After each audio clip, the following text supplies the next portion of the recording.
Picture this. It's a Tuesday night and you're sitting at the kitchen table with your phone in one hand and a coffee going cold in the other, scrolling through your bank account, trying to work out how you're going to make the numbers add up before the mortgage comes out on Friday. Sound familiar? Here's the thing nobody tells you. While you're stressing about that account, there's a decent chance that somewhere else, sitting quietly, doing absolutely nothing, is money that's already yours. Money you earned. Money nobody stole. It's just lost, forgotten, sitting in a government system with your name on it, waiting for you to notice. Right now, across Australia, there is close to $19 billion like this. 19 billion. Split across more than 7 million people. And there's a good chance some of it belongs to you. Most people watching this will click away in the next 10 seconds because tax stuff feels boring or complicated or like something you'll get around to eventually. If you do that, you're doing exactly what leaves that 19 billion sitting there untouched year after year. Stick around for the next few minutes and I'll show you exactly where everyday Aussies are losing thousands this tax time, and more importantly, how you get it back into your pocket, not the government's. Let's talk about Dave. Dave's 42. He's a sparky out west of Sydney, married, 2 kids, 1 mortgage that keeps him up at night more often than he'd like to admit. Since he left school at 17, Dave's had 5 different jobs, a stint doing laboring, an apprenticeship, then sparking for 3 different companies as he chased better pay and shorter drives to work. Every one of those jobs paid super, every single one, but Dave never really thought about it. Super felt like something that happened in the background, like council rates or car rego. Boring paperwork with a logo on it that goes straight in the drawer, never to be opened again. And look, that's not Dave being lazy. Nobody sits you down at 18 and actually explains any of this properly. You get handed a form on your first day, you tick a box, and you get on with your life.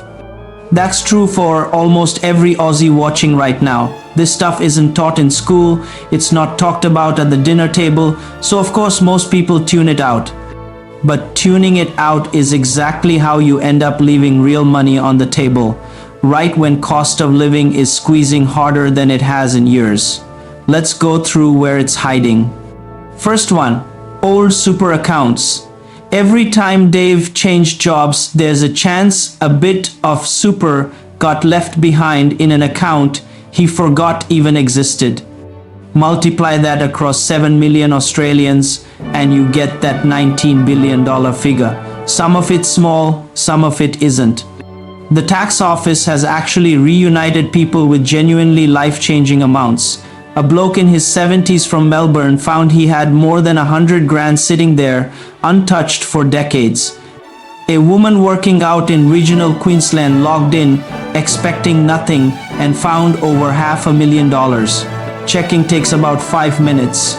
You log into MyGov, link it to the tax office if you haven't already, and it shows you every super account under your name, including anything that's drifted off and been swept up by the ATO. Most people have never once done this in their life. Dave hadn't. Turns out he had 2 accounts he'd completely forgotten about. But finding old lost money is only half the story. There's a second leak, and this one's happening to you right now, every single payday, whether you notice it or not. Your employer is legally required to pay you super. As of last financial year, that rate climbed to its final legislated step, 12% of everything you earn. Sounds simple enough, except the tax office's own numbers show that nationally, around $6.25 billion of that goes missing every year, not paid. About 6% of everything that should legally be landing in workers' accounts just doesn't turn up. And because super used to only get paid every few months, most people had no real way of noticing until it was way too late, Dave included. He assumed if the number on his payslip looked right, the money had actually landed in his account. It hadn't, not always. Just glancing at your payslip and trusting the number is the wrong way to check it. The right way is simple. Pull up your last payslip, then log into your actual super fund and make sure the contribution that's meant to be there has actually shown up. If there's a gap, you can chase it. From this year, employers are required to pay super at the same time as wages instead of waiting months, specifically so this kind of quiet underpayment gets caught before it snowballs. So that's two leaks sorted: old lost super and current underpaid super. Now here's the one that trips up almost everyone under 40, and it's got nothing to do with super at all. If you've got a HEX or help debt, there's a decent chance the number sitting in your head right now is wrong. Not because you made a mistake, because the rules changed underneath you and barely anyone announced it properly. Last year, every single HEX debt in the country got cut by 20% automatically. No forms, no applications, nothing to sign. If you had the average balance around $27,600, that's roughly $5.5 grand wiped off just like that. On top of that, the way indexation gets calculated changed. It's now capped at whichever is lower, inflation or wage growth, instead of the old system that let your debt balloon faster than your actual pay ever could. And the amount you need to earn before repayments even kick in got lifted to $67,000, with repayments now calculated only on what you earn above that line, not your entire wage like before. Dave doesn't have a HEX debt. But if you do, and you haven't logged in since last year, you're almost certainly working off the wrong number in your head, and that wrong number has probably been stressing you out for nothing. While we're clearing up numbers that trip people up, here's one more. You might have heard about a new $1,000 instant deduction doing the rounds online, the one that lets you claim without keeping a single receipt. It's real and it is now law. But it does not apply to the tax return you're about to lodge. It only kicks in on next year's return, the one you'll lodge in 2027. Claim it too early and you'll just be scratching your head at tax time wondering why the numbers don't match.